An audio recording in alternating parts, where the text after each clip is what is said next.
Okay, thanks, Dean. Thank you. Well done. Oh, this is good. This lighting is good. Can everybody see enough? Okay, I am worried about you guys because I always get worried about this time period. Nobody has shown me a draft of their essays. These essays are hardcore.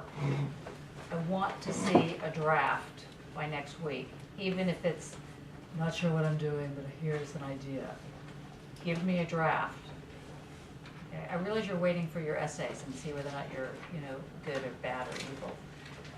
Everyone passed. Actually, one person didn't do as well as I could have, but the rest of you guys were pretty good. Pretty good. And I've read them all once, and now I'm going to read them with a, harder look with the comments on them. But they were smart. You're a smart group. Don't let that go to your head yet. It was interesting work. Especially the people that worked on Kierkegaard. It was very interesting. Okay. Here's what I'm worried about. Sorry, Gallery Etiquette. I had to stay there and have a look around. Did it make us go to the exhibition? Yes. But I've already seen it anyway. I've In the been fall, there. So are we missing the rest of our people? No, this is it. This is it. This is our people. Yeah. Okay, fine. Okay. All right, so.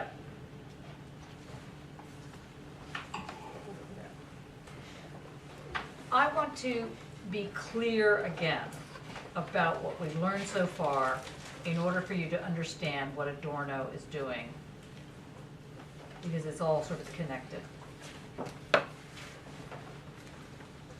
What this course is about is to help you understand what a method is, particularly a method called dialectical reasoning. It's crucial that you understand that all your thinking has some form of a method in there. Whatever you come up with has a method. Now, it might be an anti-method method. It might be that you want to reject method.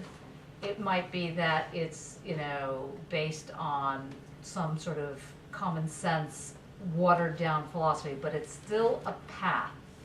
A method means the path that allows you to go from A to B.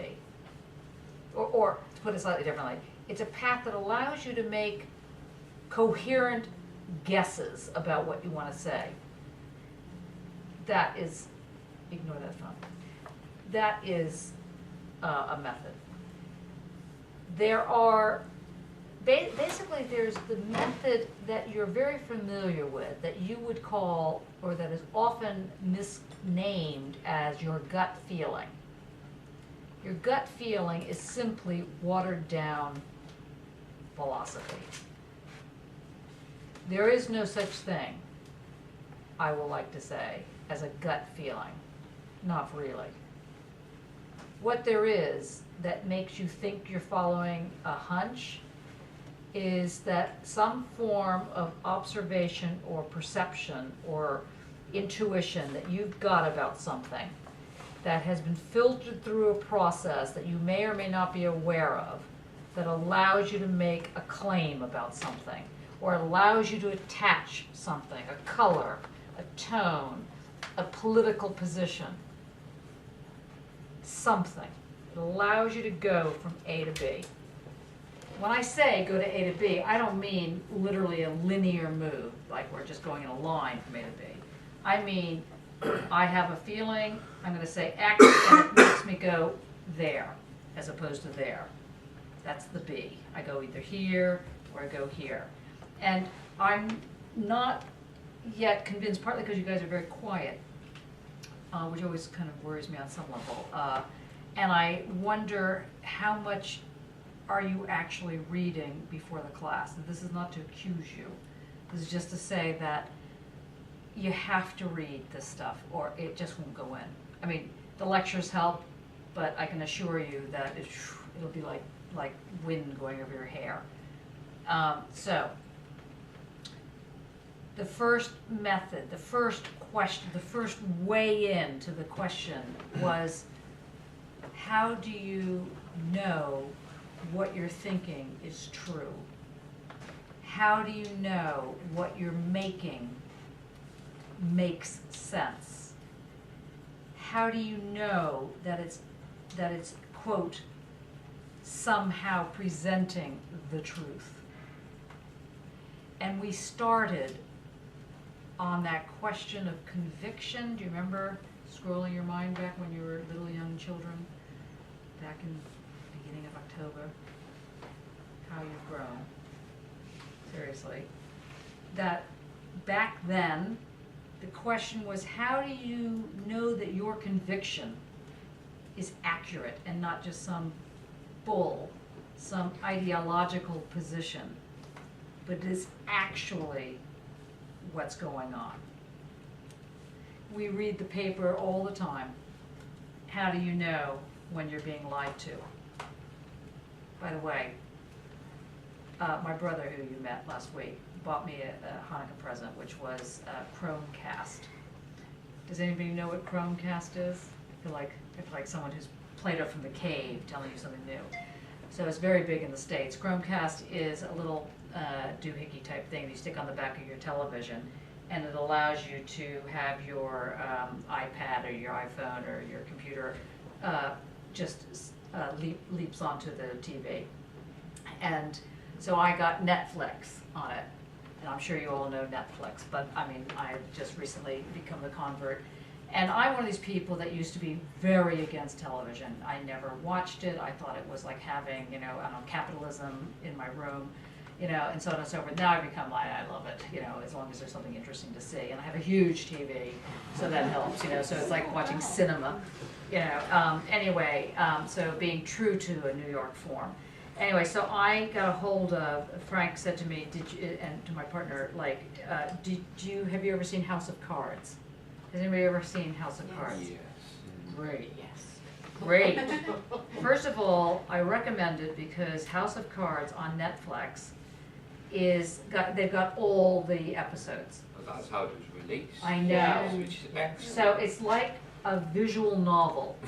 It's fantastic. They even have chapters like novels. It is fantastic. Anyway, the reason I mentioned House of Cards in this and there was an English version of it, is because you get to see how the truth gets established. Who's telling the truth? Who's not telling the truth? How does the truth operate? It's the same question. How do you know, just because someone looks you in the eye and says hand on heart, oops, the way, that they are telling you the truth? How do you know it's really true? So what Foucault will argue, as we will find out next semester, is that truth and power are linked.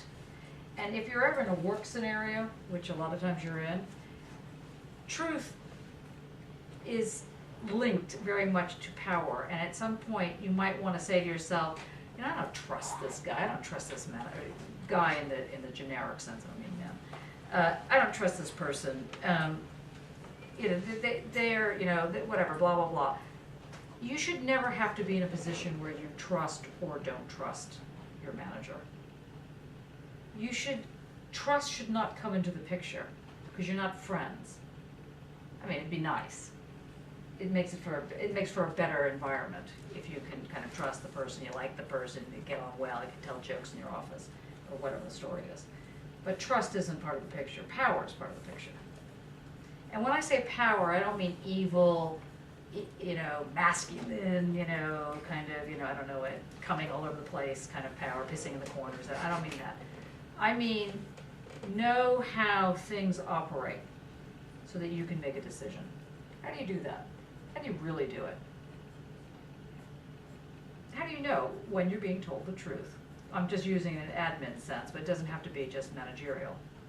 So one way in, and I don't mean just managerial, I mean, how do you know your work is going to work as a piece of artwork and not just some, I don't know, thing that pops up somehow?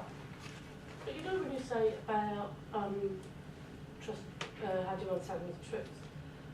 I made a decision a long time ago. I operate a lot better if I assume people are telling me the truth.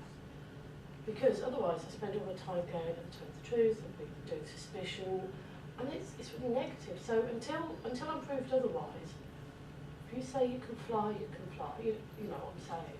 Well, here's another way of looking at this. don't look at it as whether or not people are telling the truth or not telling the truth. Put that question somewhere else. Okay? If the question has to come into the picture, then there's a comment on the friendship then. If you have to say, I wonder if my friend is really telling me the truth, you have to assume, like you say, that there's truth happening or whatever. You have to, but what I'm trying to say is that's not part of the environment that allows one to know whether or not something works, whether or not it's truthful, whether or not it's authentic. This is what Grace was getting at today. The authenticity is the second part of the question, or maybe a back question. That's why we started with the question of doubt.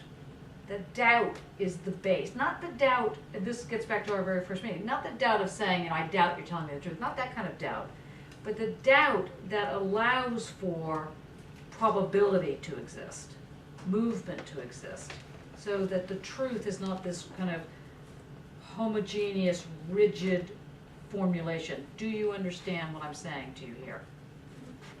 Can you say it back to me so that I know that you've got it? No. No. Well, for me, it's the gut instinct.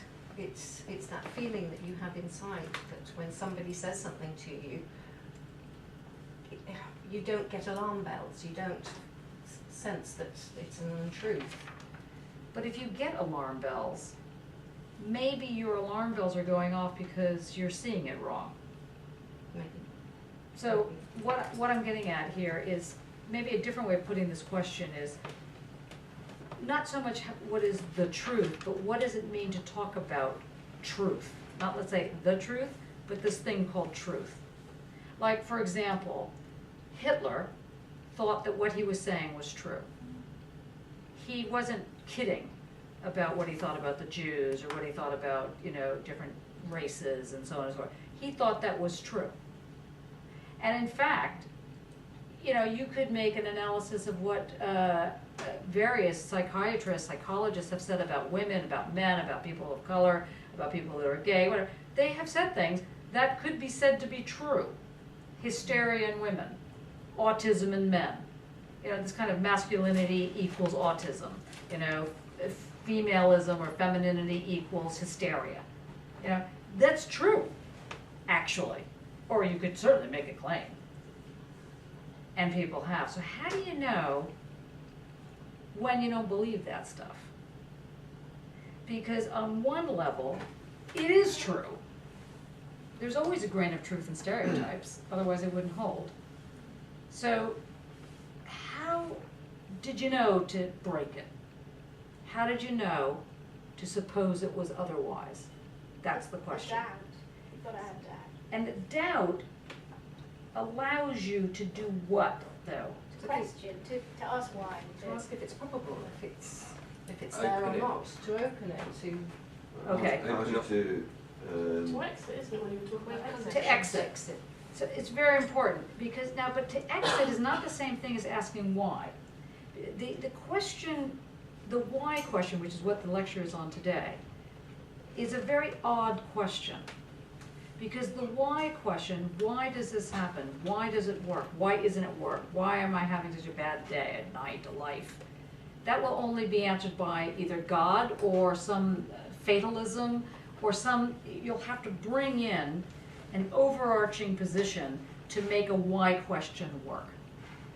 There's the only answers to a why question is destiny, authenticity, fatalism, fate of some kind. Those are the only answers. They're self-sealed answers. So if you don't believe in fate, not really, if you actually are modern and you believe that you make your world happen, then you can't ask the why question. Or you can ask the why question, but you'll only ever get eventually that it brings in a self-fulfilling prophecy, always. That's the problem with the why question. Now we're going to go back to, I'm going to keep hammering you this, I don't think you yet there. It's not establishing the ground, but the truth is about establishing the ground. Yes, can you explain what you meant there? Because that's exactly where we're going. So it's the thesis, antithesis. But why a ground? What is this You thing need- called a ground?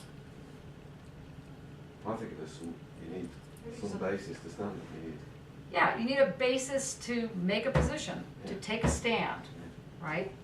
In order for you to face the canvas and deal with it, face a blank room, deal with it, face a blank piece of paper, deal with it, face goop, deal with it. In order to take a position, you have to have, well, at the moment anyway, you have to have a ground. You have to be standing on something that says, this is the way in which I'm going to put my little ornaments together in order to go forward. And we know from so far in the story of how one understands this ground, we know that this ground that allows you to go forward, there is the telos form of the ground. Do you remember that ground way back when? That had 3 parts. Do you remember the parts? Millie. Yeah, I know. Damn it. Okay. No, I do. Yeah? You get like the, no, I can't remember the words, but I do. You know. can. There's 3 things. Oh no, it's like the like aim and the drive bit. and Good. then Okay, the process. Yeah, and then it comes. And then it goes to where? Where does the process go to? To the goal. Who said that? Good. Andre. Then what happens? Comes back To form like the ground. the ground or the start, Yeah. right? So where you start your project is exactly where you begin it. There's, so then you go there, it comes back around. Why is it telos? Why is that the way of thinking? Why does that work as a thought process? Which is the basic thought process of humanity is telos. Because everything comes back around, everything comes back to the ground, basically. Yeah, so you have a seed, Yeah, the seed seed and unfolds then and the grows tree. up to become a tree. What's that? History. Yeah, history. History, So everything. all of these kind of things are based on this old form of the telos. Think to yourself, in yourself, am I in my telos today? Am I wearing my telos? Do I operate with telos? It's very much part of this, and this is what Hegel both tried to break down a little bit, but save in a certain way. He broke it down because he didn't want you to go, you start, you go on your process, it comes back around, forms a ground, and continues. What he wanted to say is actually this process is, of course, sublation, where the thesis gets sublated into the antithesis, that forms the synthesis, comes back around and forms the ground as you're moving toward your goal. For Hegel, what's the goal in his big process? No. Knowledge. Understand. No, not understanding, knowledge. Okay, no. No, because understanding comes before knowledge, right? Yeah. Okay, so knowledge is, let's say, the uber version. That's the big goal. It comes back around and forms the ground. But while you're going toward knowledge, which you also are bringing knowledge with you as you're going toward your knowledge, you're having all these little things. Intuition, sense certainty, perception, understanding. Remember this bit? For those of you that are working on the Hegel section of the lecture, but I don't think you are yet. You haven't opened it. You haven't really looked at those questions yet. Okay, so he did telos, but it's a dialectical telos. It's a speculative dialectical telos. Now, as you saw, Marx had an issue with Hegel's version because he felt, and people that follow a sort of Marxist trajectory are arguing that it doesn't bring in the power sides of the question of truth. Somehow truth gets cleaned off a little bit, and it leaves off murder and rape and fascism and concentration camps. It seems to, it's like everything's kind of equal. It's all toward the march of knowledge. Everything gets sublated. And Hegel's saying, well, that's ridiculous. Marx saying that's ridiculous. That, in fact, if you even think a tiny bit about history, you will see that it's full of all this stuff. And you have to start with history, not with knowledge. or the knowledge you start with has to be historical knowledge, would you say? Well, political, or political stroke historical. In fact, you'll see that word, politico-historical. That's the knowledge that you're with. And Adorno, we're going to skip Kierkegaard for the moment, seeing that you all did brilliantly. I think the Kierkegaard crowd did very well. We're going to skip that for a second.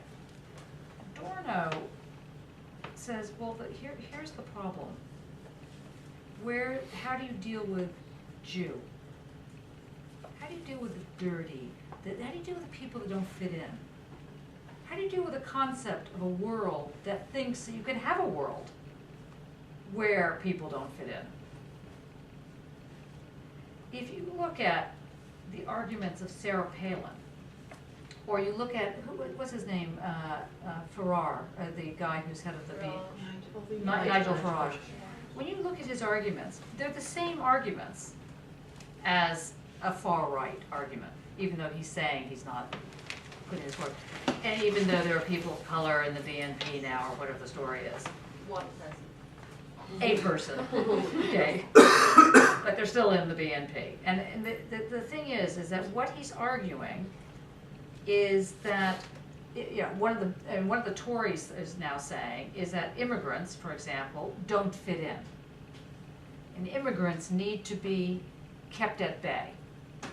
They need to be kept, quote, out there, and except we can bring them in, this thing called the immigrant, or this thing called the Jew, or the Polish for some reason, or the Romanians at this point, or the bad guys. You can bring them in only as much as you need, I don't know, dishwashers or somebody to, cook the food or clean the floors or something like that. Now, the argument then is that an environment that creates something where a group doesn't fit in, that is the basis of fascism. And you need to get a sense of what that's about, because fascism is very quiet. It's not loud like it might seem. It's only loud when it really gets going. It's like cancer. When it starts, it's very quiet.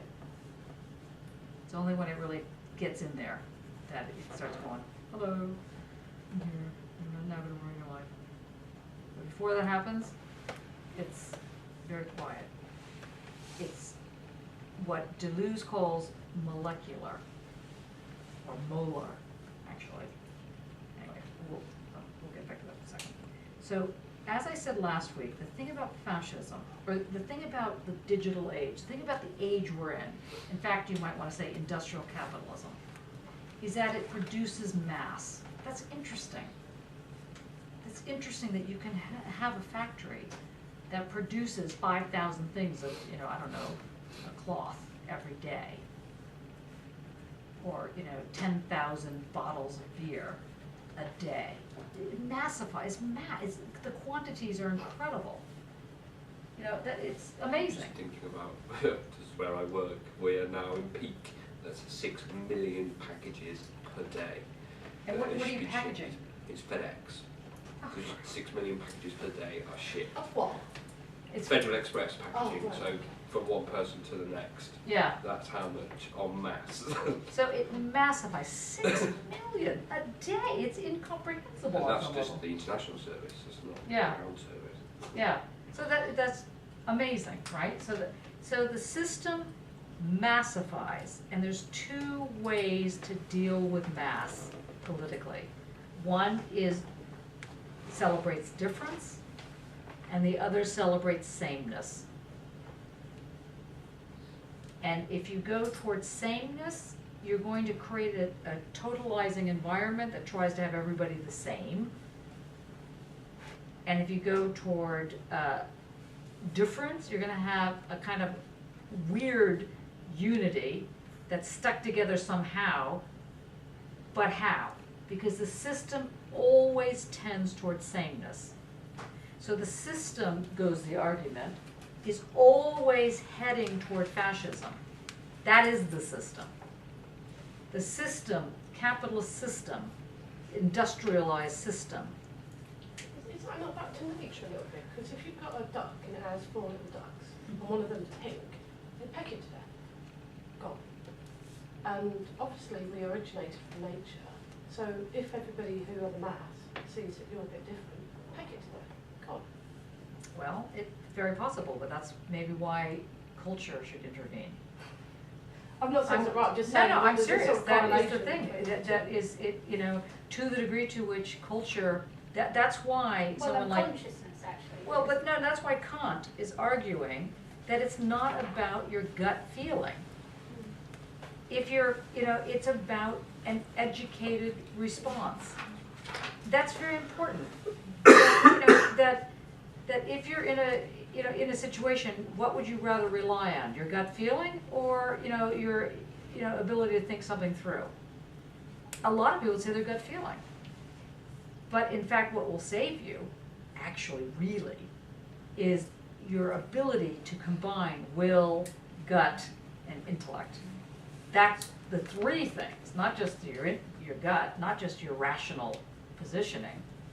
So what what's his name? Kant is arguing is that if you suppose it could be otherwise, if you can use your imagination. The word imagination is interesting because it implies a non-rigorous form of rigor. It's kind of interesting. The imagination is fertile, it's rich, you come up with all sorts of things, but you don't come up with things that's just like, you know, I don't know, coffee beans and, you know, I don't know, Rice Krispies or something like that. It's just, you know, it's not just anything. It's anything within a certain world that you live in. So what is being said here is that, I mean, what's kind of interesting is feudalism, for example, did not produce mass. That is also interesting. It didn't massify the same way. It did other things. It created silos. Feudalism creates silos rather than mass. The story, as it were, of the economy, of the capitalist, you know, environment is that it creates horizontal mass. And it's the corporate structures that are very much like the feudal structures that interrupt, as it were, or anyway work in tandem to create these silos. So the question becomes, if one is always basically a fascist, because that is the argument, everyone is a fascist, the question is, how do you prevent the closure of a social environment, the pecking of the pink duck, as it were, to death? How do you prevent that from happening? You can't just legislate, because we know laws can be broken. So if you can legislate, they've got to be very specific kind of laws that are tougher to break. So what Marx is saying is that, first of all, make sure your analysis isn't completely wrong. Like, don't fall for the pure logic argument, the everything runs by knowledge argument, because you'll miss out on the notion of power right away. You'll not see where power fits into the picture. You'll be so blinded to not understanding where power fits in that you'll be sucked into the same political structures. So, and we'll then take as a given, well, that's just how it is. You know, okay, you got the jails, you got the concentration camps, you know, born at the wrong time, fatalism. And what Kant is saying is, get off your bums and start thinking, supposing it could be otherwise. You know what's going to happen to you, depending on what country you're in? You'll be killed for that. Where is Pussy Riot right now? Where's one of those girls? In jail. No, she's not just in jail. She's disappeared from jail. They don't know where she is. They've lost her in transit. Where is she? Gone. That's where she is. God help her, wherever she is. You know, what happens in an environment where you stand up because you have something to say? And you don't have to go to Russia for this problem. In Woolwich, I had a student who was partially blind, and another student was helping him across the road, had his arm, he was carrying across the road, and he was attacked by 19 kids. Kids, you know, like they were 14 years old, blinded the other eye, and so he was then completely blind, and beat up the other guy so badly that we thought that he was going to die. He lived. And they were assaulted because they thought he was gay. That's why. The kids were caught. I said, yeah, when he was a fag. He's like, no. But first of all, why, Yeah. let's not go there, but like, no he wasn't, he was blind, you idiots. I mean, not that that would have made it right, but it's just incredible. So you see what I'm saying? These guys could do nothing, could say nothing. I mean, one of the guys who was helping the guy across the road said, look, he was a teacher actually in an elementary school, and he said, look, I understand why you're angry, but blah, blah, blah. He started to talk, and that was the end of it. He was like beaten to death, not to death, but beaten pretty badly with baseball bats. Okay, so what I'm getting at is, where is that story in the story? That story cannot be forgotten. Marx is saying, see, power is what we got to deal with, and power is not homogeneous. Power's got lumps and bumps and crevices to it. See it for what it looks like. It's not all evil and horrible, and it's not all wonderful and fabulous. And it's not in between either. You've got to understand what your method is in order to see what's standing before you, so you don't come up with stupid arguments. You don't come up with arguments like Sarah Palin, or going as far as what's his face, Adolf Hitler. And you have people who really thought that murdering 6 million plus people made sense. You still have that today. Actually, did you see that Amazon is now delivering packages using the drone? That's a marketing ploy. It might be a marketing play, but it is No, they're not incredible. going to do it. But the idea that somebody thought of this made me think, God love them, unbelievable how one could have, I don't know, gotten into this whole question of where does the drone go once the military is trying to make it nice. Let's play nice with the drone. And the drone doesn't have to just drop bombs on people, it can drop packages, What? To northern Pakistan. Well, to northern, right, exactly. Yeah, exactly right. Okay, so where we're going with this, or where I'm going with this, I want you to get a sense of the ground. This is not just child's play we're talking about right now. This is trying to get you to understand how this matters to you personally as an artist, or as a professional of some kind, or as a thinker, or as whatever, or somebody getting through their MA. PhD, depending where you are, and how you make your steps, not in order so that you are so freaked out you don't even know what step to take, but so that you're brave and you don't do things stupidly, like you're sleepwalking. You sort of go off on an edge, and then crane comes and picks you and puts you in. That's not how it works. So you think about the method. So Adorno says, here's the problem. Those kids that were beaten up with the baseball bats in Woolwich, and the young woman who's part of Pussy Riot, who threw blood on the priest in the church and now is 18 years in prison and gone somewhere for complaining for the fact that she was working 18 hours a day without food. It's not a different problem. How do you include that in your analysis? How does it become your ground? So what Adorno and the Frankfurt School argue is, first of all, they particularly in negative dialectics, that the capitalist mode of production massifies. And in its massification, it always creates a fascist move. Always. That is the nature of capitalism. It is by its nature racist. It doesn't just produce racism, it requires it, which is really amazing comment. So that's tricky, because you need to see how they're making that claim. Auschwitz, and all the concentration camps that you see in the world, Auschwitz being the name of the concentration camp, in case you didn't realize that. And does everybody know what a concentration camp is? Christina, you know what it is?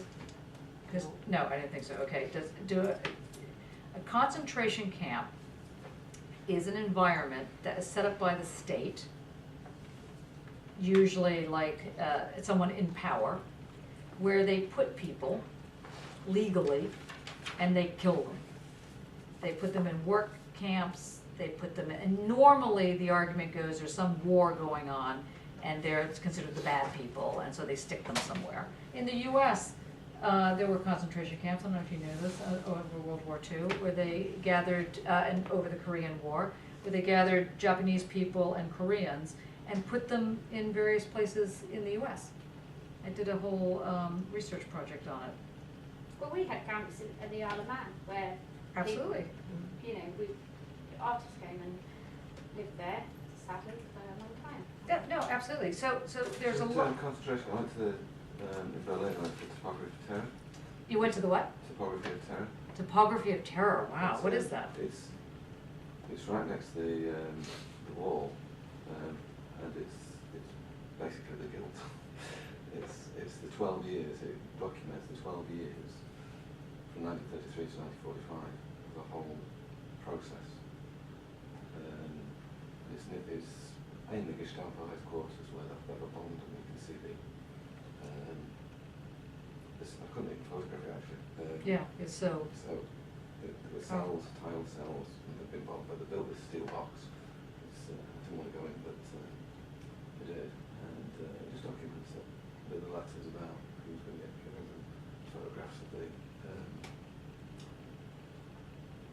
SS, and they're on their weekend parties away, and everything.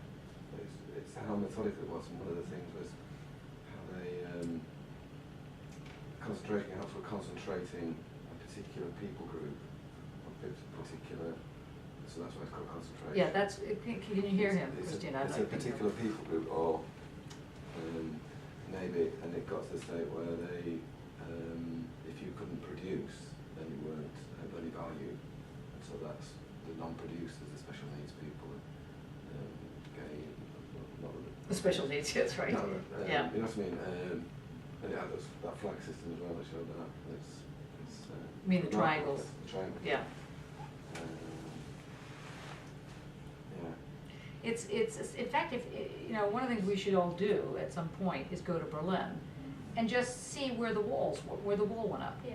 It is kind of amazing that they could build a wall So in between a house sometimes. Yeah. You know, Yeah. it's just Divided Stunning. into families. families, streets. The wall just went up, and then on one side or on the other side. And I had a number of family there were killed in concentration camps, but also a number of friends, artists in particular, whose parents used to run resistance things, which is just incredible. The idea of doing that. But I also had a friend, well, it turned out to be a friend. I was working in the British Library doing my PhD, and this woman I became friends with because we were sitting next to each other, that kind of thing. And I forgot what she was working on, but it turned out that her father was an SS guard. And I found that really fascinating. And she said, "What did your father do?" And I said, "My father was in the military too, but he was in the U.S. Air Force, and I'm Jewish." I said, "Wow, yeah, and we're sitting together in the British Library. How wild is that? That's both fabulous, and I want to kill you now." But the reason I'm telling you this story, not to go into anecdotal stuff, but to get you to understand analytically how to see what stands before you without flipping out. Because no use flipping out. Yes, you should be sad. Yes, you should be freaked out. Because what is being told to you and shared with you is abominable, as Foucault would say. But you do not have to be sad to be a militant, and you must remember that. This is the answer that Adorno tries to say. How do you, not like throw a party and, everybody just, like Peggy Lee, let's, is that all there is? Well, let's, break out the booze and have a ball. Not like, well, maybe like that, but to understand how do you deal with the garbage. I went to Cologne. This is about that sort of, and I was at IMM, and I don't know if you know, but that building was a concentration camp, and it has. This is going back to the gut feeling, but it does have a horrible history. It's horrible being there. It just feels horrible. It's right by the train station, and when we went out, I went out with a whole group of designers and became really good friends with one woman who's German, and she showed me around Cologne, and she showed me that they have done the most brilliant artwork, you've probably seen it, where they have plaques on the ground, and every single Jew who was taken is named and listed, and loads of them were children, and they give all the ages and where they died and what camp they ended up in. And not just the Jews, I mean, but No, yeah. just everyone who was taken Yeah. from Yeah. the city, they've got a plaque, and it is the most brilliant piece of art, I think, because it just really brings it home. Yeah. The amount of people that were taken within full knowledge of people, you know, were people told on them and things. It was, and that's the dreadful thing. But it really, I think, it was one of the most brilliant pieces of political art I've ever seen. Yeah, that is quite amazing. But let me just bring us back now to what we're dealing with here so you can understand again. So on the one hand, there's always a logic that's part of one's way of being. And if there's not, then you're not thinking. Now, thinking doesn't mean sitting there with, you know, on the toilet, you know, with your hand on your forehead and trying to, like, you know, in the pose of, you know, the best place in the world to think, so you can shut out the rest of the world, especially if you have children, and you can, like, you know, just think for 5 minutes, you know, then you can't because, of course, if they're really little, they still want to come in. Now, if you're thinking like that, that's not actual thinking. That's a form of thinking.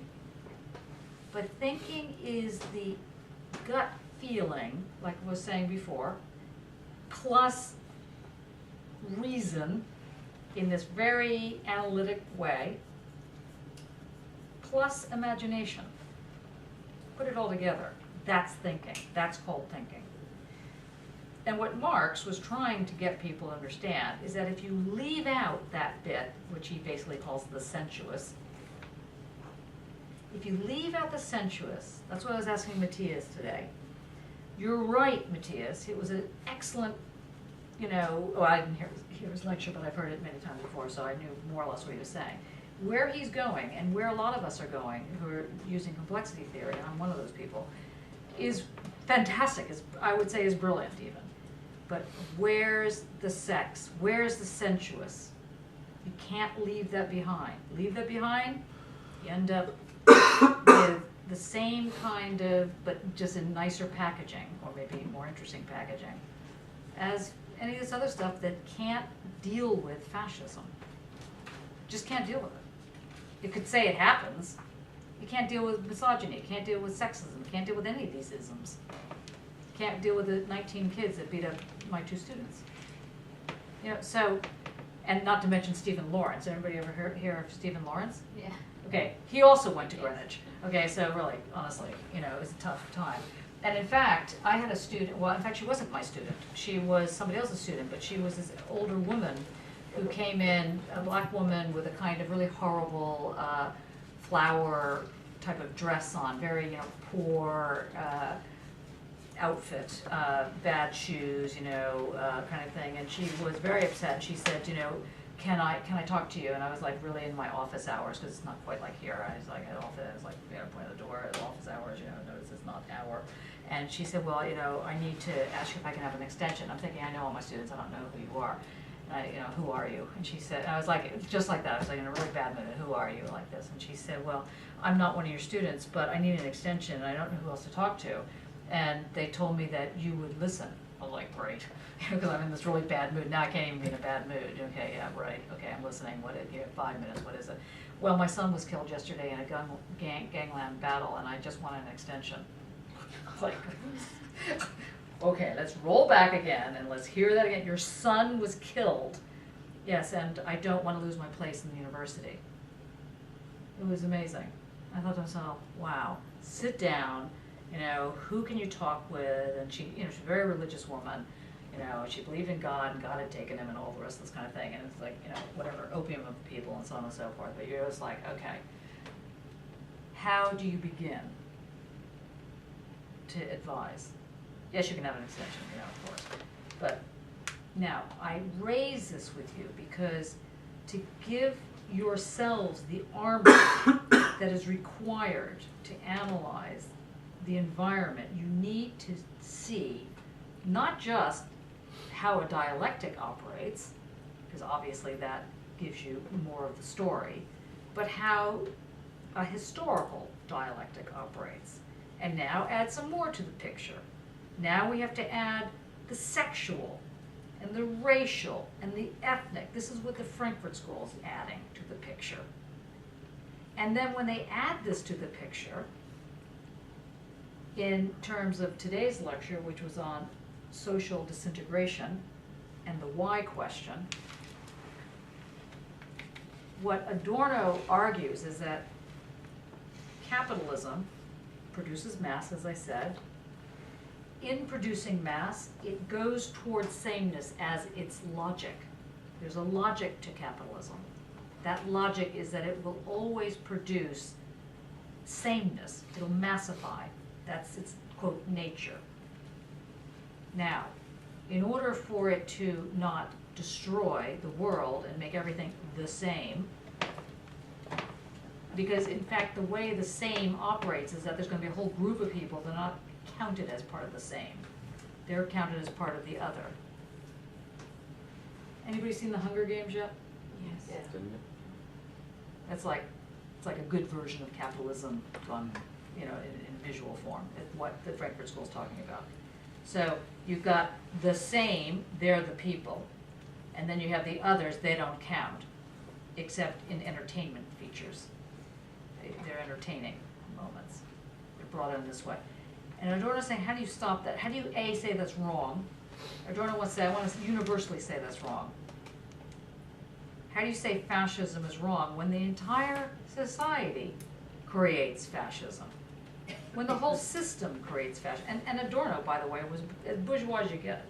He was into tennis and country clubs.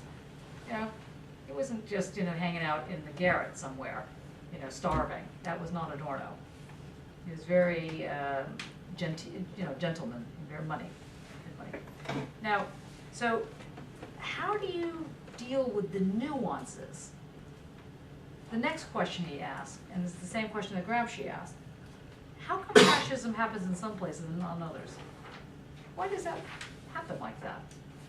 What is it that keeps fascism from not settling, given the fact that the logic of capitalism is to create mass? So Adorno's next answer is that, well, some environments are able to produce a racial divide, or no, slightly different, are able to produce a divide that in its nature becomes racial. So whether or not it's hatred of woman, or hatred of person of color, hatred of person who's like Jewish, you know, whatever the thing is, you know, non-white, Polish, the nationalisms, like Irish, you know, God knows the whole 9 yards, that this hatred, this form of other, the making of the other, is a form of racism, and capitalism requires it in order to succeed. And the more it succeeds, the more it creates racism. It's an interesting argument. Now, the question then becomes for Adorno, because he also says that the other odd thing that happens in capitalism is that it has a logic of disintegration to it. So while it's massifying, it also disintegrates. What is disintegrating? Well, this mass of sameness starts getting smaller and smaller and smaller, and the mass of those who do not fit in get larger and larger and larger. So both categories start to disintegrate. They might be sort of equal, but they start to shift. And the question is, can that be stopped? For Adorno, the answer is not only can it be stopped, it must be stopped.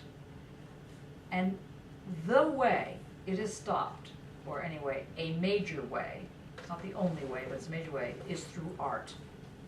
And the question is, why art? It just seems, you know, with all this horror, with all these people being killed, with Benjamin committing suicide, and the camps, and the people, and the deaths, and the, you know, the tattoos and all the kind of weird, creepy things that the fascists came up with as ways of killing and, this kind of thing. Why is it that art comes to be the answer? Why do you think that the Frankfurt School, because they're not romantics at all, half their family's been murdered. So what is it about art that becomes the thing? He doesn't say, can one become an accountant after capitalism? He says, can one write poetry after, can one be an artist? And he answers, one must be an artist after Auschwitz.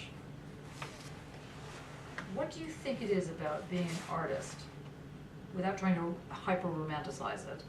Okay. What has being an artist got to do with anything?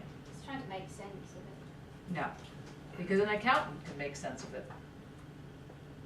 It's an accountancy sense. If Auschwitz is a result of capitalism, then art is making an exit. Okay, how does art do that? Well, because art can accept everything. And why does art accept everything? Or how is it that art accepts everything? Because you need to break boundaries, otherwise it will be boundaries. Good. And how does art break boundaries?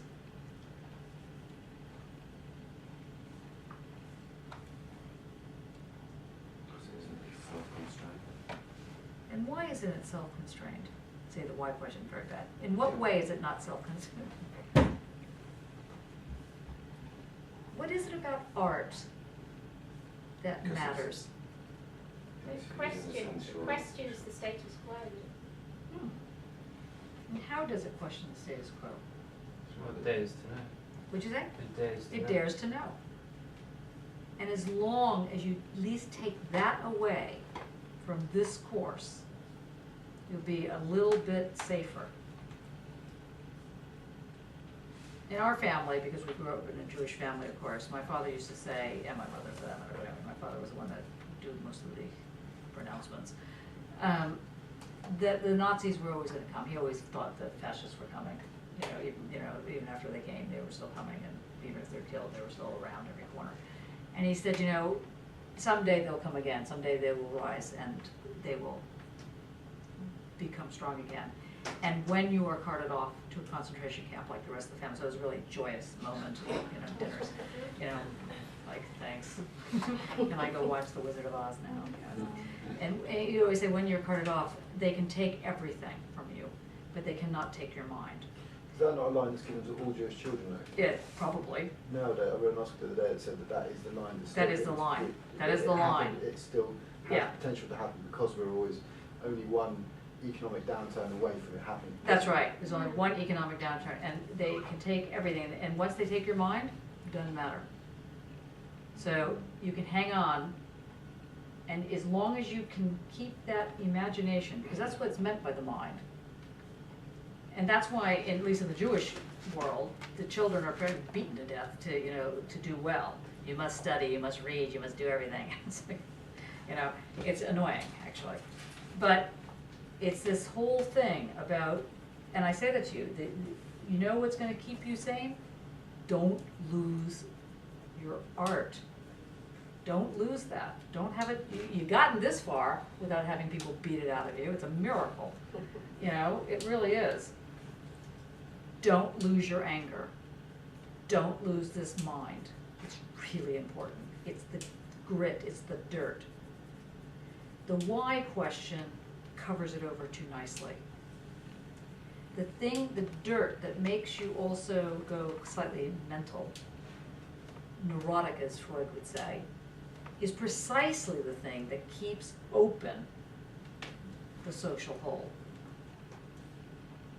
So the other thing he says, Adorno, in Negative Dialectics, we're not going to look at the pages, because we don't have time to, I'm sorry that we don't have time to go into the pages exactly, but when you look at the pages that we were looking at today, you'll see on the logic of disintegration where he starts to say, where he starts to show, analytically, you have things that don't fit in. Those are not people. People fit in. sociological groups fit in. Jew, Polish, Romanian, Chinese, they all fit in. Everybody is part of reality. The reality is just one that's made up of difference. What doesn't fit in analytically is not the Jew or the Muslim or the, whatever the story is. It's a surface. Remember in the very beginning where it says dialectics, not a standpoint, in that section. In that section where it says, the concept always goes into its object and leaves a remainder. If it doesn't leave a remainder, it ain't the full concept. It can't, the concept can never fully, or the object goes into the concept, sorry, the object goes into the concept, always leaves a remainder, because the concept is never big enough to hold the crazy aspects of everything that's in reality, as it were. But it has to have enough held so that you can then say where ethics comes in, where politics comes in. Because ethically, if I want to pee on somebody's religious structure because I think that they are homophobic and misogynist, and I go into a church and or for example, what I actually did do was we used to throw sheep's blood at the lovely congregations. We used to go into churches and throw sheep's blood on everybody. Then we wondered why we got arrested and things like that, but okay. And the sheep's blood was because usually we target houses of worship that were anti-gay and anti-HIV. So we just throw blood on everybody. That tended to, wake everybody up. And now I think I had a right to do that. However, it did upset a number of people, the children who were there, who suddenly saw these maniacs come in with sheep's blood, throw blood on them. Okay? So when you think about it from the point of view, let's say the parent who is like horrified, and you gay people, you're all horrible, right? Scroll forward now 20 years, 30 years. Now it's like, oh yeah, glad to be gay. It's like whatever. It's like totally amazing to me. Then it was like, if you didn't throw the blood on the priest, somehow, nothing would change. Now, you willing to get arrested? You willing to lose your mortgage? You willing to have your children forward? Because there are consequences, real consequences. So you have to get a sense of what the whole picture looks like.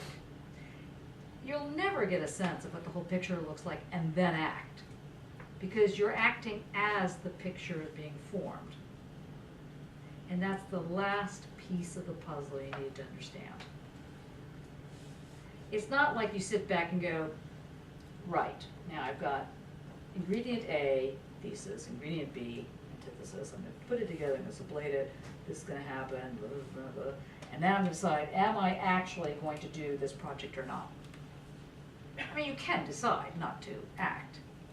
But if you start acting, if you start supposing otherwise, never for a minute think that it doesn't have a ramification. It will have a ramification. You want to remain artist? Good. You've done it this far. You know what it's cost you. It's cost you everything. And it'll keep costing you, by the way. You're willing to pay it? You're willing to pay the debt? Because that's what happens. What Adorno is trying to say is the debt doesn't have to be death and destruction and being followed and having your head chopped off. Actually Foucault is even more clear about this. Again, as I say, you don't have to be sad to be a militant. You have to figure out how to make that imagination operate so that it creates the ground that becomes the normal common sense. That the normal common sense isn't the ground that the Palins of the world are trying to create, or the whatever this guy's name is, like the press, the BNP guy. Yes, that's not that ground that's being created. It's the other ground that's being created. It's a fight. Could be worse. Could be bored. It's a fight. Think, why is it that art works? That's what negative dialectics is about. It's trying to show you how a surface, once it gets created, is very powerful. It's probably more powerful than the structure. And as we'll find out next semester, in fact, it's a whole lot more powerful than the structure. The structure it's the structure that can be gotten rid of. The surface becomes much more bizarre. But for now, you're still in your, your onesies, which I don't dislike totally. You need to understand how the surface becomes the ground, how the negative dialectic becomes the ground in order for you to write poetry. Not just after Auschwitz, but while you're going through it. That's what you need to understand. So that's what today's seminar is more or less kind of sort of about. Any questions in the happy lecture? You're very brave to hear this. It's very hard. It's a very tough lecture, yeah. So I'm just thinking about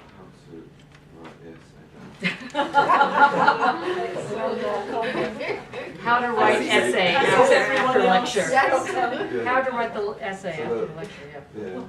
And, Okay, how to do it, let's talk about it. Which one? This one, how to write poetry. Okay, read the question out. How many people are doing that one? 1, 2.5. Okay, yeah, Yeah. okay, go on. On the question of writing poetry in Auschwitz, Adorno writes, but since in a world whose law is universal individual profit, the individual has nothing but this self that has become indifferent. Performance of the old, familiar tendency is at the same time the most dreadful of things. There is no getting out of this, no more than out of the electrified barbed wire around the camps. Perennial suffering had as much right to expression as a tortured man has to scream. Hence it may have been wrong to say that after Auschwitz you could no longer write poems. What does it mean politically, philosophically, and aesthetically to suggest not only can one write poetry after Auschwitz, but also that one must write poetry after Auschwitz? Discuss in relation to continuity, discontinuity, the role of suffering and guilt, challenging the status quo, the meaning of both poetry and politics, to the expression of making art. And there's both as well. Kitchen sink. Throw in the kitchen sink, you get everything, yes. Right, what's the bonus? Connects the argument to film the imposter. Yeah. You can't get the poster? Is it on Netflix? No. No, it's Can't not. get it. No, it's possible. It must be on DVD now. I saw It is on yesterday. DVD. Yeah. Sorry, I can't get it on YouTube. Oh, you're tight, boss. That's Brilliant. Pirate Bay. What, where? Pirate Bay. Oh, that's great. Oh, we'll have to I like discuss that the name. later. Okay, wait, no, focus everybody. I get We have the Auschwitz question. Something on pirates. How are you gonna answer that? How would you begin to structure it? Well, I need to get the texts that are relevant. Well, yes, that's true. I just wondered about bringing anything else in. Don't bring anything else in, then you've got Just enough. use that. Yeah, No, massive. other writers. What's Other that? authors. No, just leave it. Just use Adorno. That's I mean, my question. which is not to say that you can't look at other people to help you, muddle your way through it. Yeah. Susan Buck Morris is very useful. David Held is very good. Yeah. The other person to look at is Gillian Rose. Who was the Melanie. first one? Susan what? Susan Buck, B-U-C-K-Morse, M-O-R-S-S, like Inspector Morse. Well, he's got an E on the end. Actually, they're very similar. Anyway, I like those. But Gillian Rose, G-I-L-L-I-A-N, Rose, R-O-S-E, wrote Melancholy Science. And that book is a very good companion to this, although you want to And throw yourself. Paradiso as well. Yeah. I mean, No, not in no. Paradiso. She wrote parodies. Isn't She that wrote called parodies. So Yeah, I'm I was right. reading it Oh, at the see, moment. right. Yeah. That's yeah. really good. Yeah, yeah. Because she's. It's a profound book, and in fact, Gillian Rose was profound. She's a fantastic writer and theorist, philosopher. Anyway, now you can look at, I wouldn't go more than that group, because really what you need to do, what I'm hoping you do, this is not to show me or anybody else how many authors you can fit on the head of a pin, but rather, what really is Adorno saying? Learn how to allow yourself to, it's like playing with the color blue. Learn, just play around with it. You don't need to read anything on blue. Just play with it. Same thing with Adorno. Just see what he's saying. Just have his words roll around until you want to punch him or something, you know, and then see how you can fit this together. Because really, the question is literally pretty much this lecture. The answer to the question is more or less what we just did now, with the exception I didn't go through the actual reading that we have to do. But if you look at logic of disintegration, you look at dialectics on a standpoint, and you start figuring out how this model of the dialectic plus the sexual, sensuous side of things, which is what the Frankfurt School brings in, they bring in these, they give you a way to talk about social agency without losing sight of the fact that who's the enemy, you know, or what is the enemy. And their argument is, of course, that capitalism basically is the enemy, but even if capitalism weren't the enemy, and in fact, it's just the way in which the mode of production creates a situation that will always produce Auschwitz, and that Auschwitz will become the ground for capitalism. That the real question is there a way of having an economy that produces mass, but the mass produces difference? And the answer is yes, of course. And there was a very quick, flash in the pan version of it, which was digital. The digital economy was very difficult because it kept producing mass, but the mass was a mass of difference. And it meant that the way in which the leaders in lead could lead didn't work. That's why they keep having all these new laws. They keep trying to reel it back in so it becomes normal capitalism. Talking about pirate bay. That's why I love them, they're excellent. So basically they were like, well, you're not allowed to do that, this is all copyright infringement.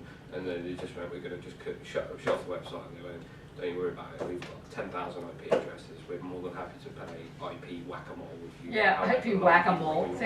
See, that's what's interesting about the digital age is that it just won't stop proliferating.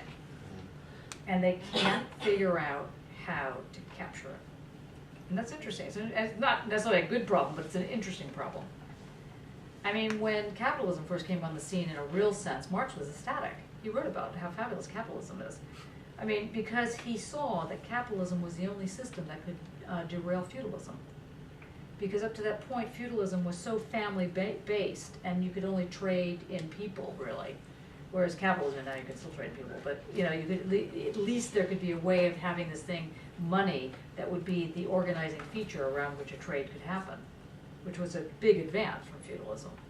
And it destroyed the nobility. It destroyed the ancien regime. So at first, Marx was ecstatic. But then he could see how this was creating a thing, profit, how profit organized itself, and then it became clear that it kept massifying and creating sameness with this kind of weird forms of difference being thrown to the wind.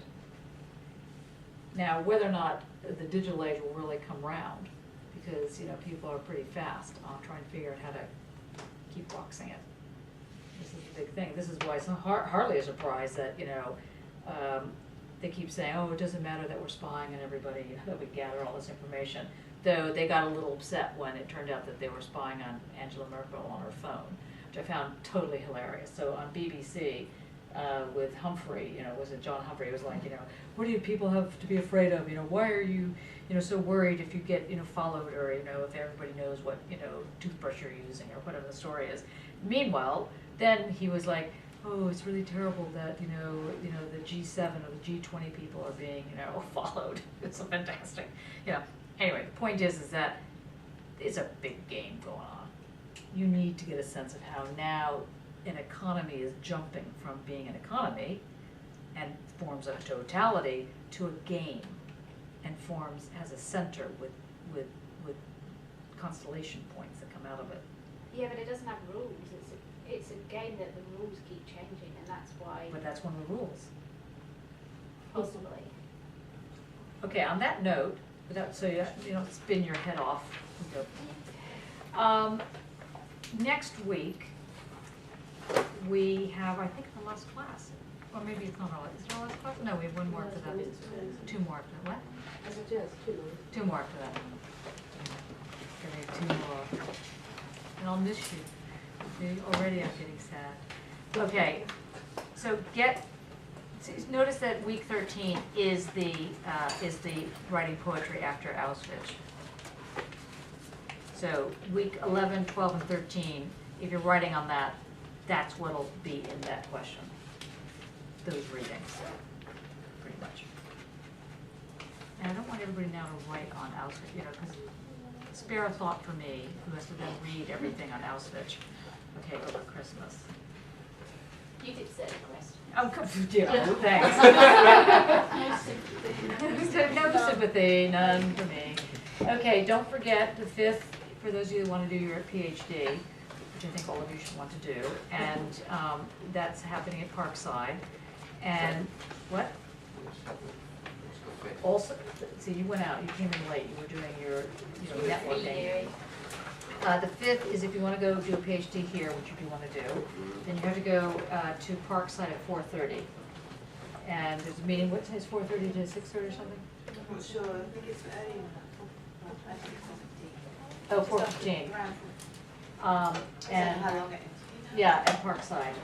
And if you can't make it, email Ann Boltwood and tell her, Ann Boltwood, ANNE.Boltwood, BOULTWOOD, Ann Boltwood, and tell her that you want to come, but you're working, or whatever the issue is. And then, but on Saturday, you have to go to that one. Yeah, I'm definitely going. Okay. I can make Saturday. And did you Oh, is she the same sign one? up? No, Did I sign up for it? for the Saturday one. No, You I have- just received the email. I Okay. didn't realise, it didn't say it. I know. Emailed by them saying, oh, there's this thing on and you Yeah, should I know, come. I know. And they didn't say sign up. Yeah, you I have to, just got a you second have to do it one by from you. Eventbrite or whatever it's called. And where did you find the link to sign up? How'd you find I've it? had quite a lot of information from various sources. So it Can you may have send me been the one- link so I know I can send it around then? Do it on your Yes. phone, Eventbrite. Yeah. It's the easiest way to If do you just it. search Eventbrite, it'll probably It will come up on your phone. Okay, so search Eventbrite. Download the app. Sometimes there'll be 100,000 people there anyway. I think that we've scared off enough. What, Eventbrite? Only the hardcore will show up. Yeah. Put the passcode on your phone. It's easy. Okay, good. See ya. Jenny, do my email, because I can't do something. Yeah, you have to email Lawrence Green. Is that? Yeah, LAWERENCE. He's the head of research. No, I know who it is. Oh. Oh, yeah, right. And easy. Yeah, .ac.uk. What's he doing on Saturday? Wait, hold on. And so he knows your email as N Fazio. Oh, okay. Okay, so, Okay, cool.